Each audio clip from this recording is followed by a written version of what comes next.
দিদি, তোমার বর রোজ 12টা একটা সময় আমার কাছে মেসেজ করে, জিজ্ঞাসা করে কি মেসেজ করে। এই বল আগে কি মেসেজ করিস? এ তোমার লজ্জা শরম নেই? তোমার বাড়ি বউ থাকতে তুমি অন্য লোকের বউর কাছে রাত বেরাত মেসেজ করা? কি মেসেজ করেছো বলো? খেলেগা ফ্রি ফায়ার।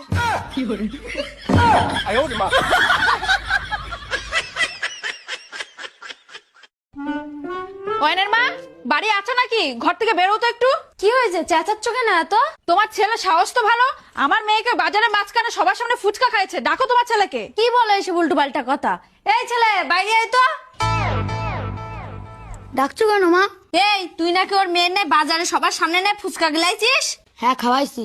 কয় টাকার ফুচকা খাওয়াইছিস ওর মেয়ের? 50 টাকার। ঠিক আছে, দাও তাহলে 50 টাকা।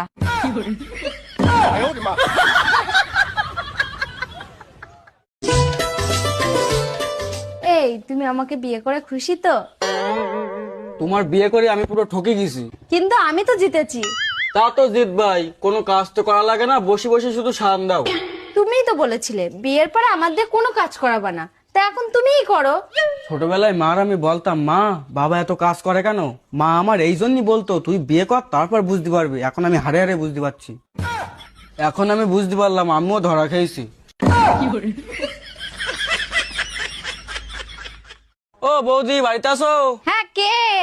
আগের দিনের কিস্তিটা তো দিয়েছেন, আজকের কিস্তিটা দেন। দাদা গো, আমার ভীষণ শরীর খারাপ, তুমি এইবার দিন আসো। আমি জানতাম তোমার শরীর খারাপ হবে, তার জন্য আমি সঙ্গে ডাক্তার নিয়েছি। দাঁড়া দাঁড়া, গ্লাসটা পড়ে নেই।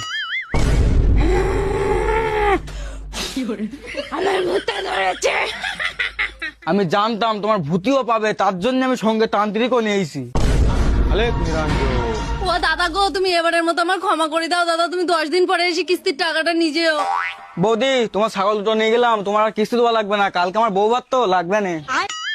শালা, আমার দুটো ছাগল নিয়ে যাচ্ছিস, তুই মনে রাখিস তোর বউ হাতে দিন বউ পালাবে। যা তুই যা। এ চল চল চল চল। মা মা দেখলাম পিসি আসছে। কই তোর পিসি? দাঁড়া দাঁড়া, আমি আসছি। কোথায় যাচ্ছ তুমি? পারলে এই গামছাটা মাথায় বেঁধে ঘরে গিয়ে শুই থাকো। এই কেন রে? ওমা, তুমি মোবাইলে দেখোনি পিসিরা আসলে পরে নাকি মারা শরীর খারাপের নাটক করে ঘরের ভিতরে শুই থাকে? বদমাইশ ছেলে, তুই এতদিন ধরে এই শিখেছিস? একটা কথা মনে রাখিস, তোর বোন যেরকম এই বাড়ির মেয়ে, তোর পিসিও সেরকম এই বাড়িরই মেয়ে। মোবাইল দেখে তো কোনো সময় ভালো জিনিসটা শিখতে পারো না, ফট করে তো খারাপ জিনিসটা ভালো শিখতে পারো। একটা কথা কান খুলে শুনি রাখ, এইসব কথা যদি তোর মুখে আর কোনোদিন শুনি না, ঘাটা ধরে না বাড়ি থেকে বের করে দেবো। কথাটা যেন মনে থাকে।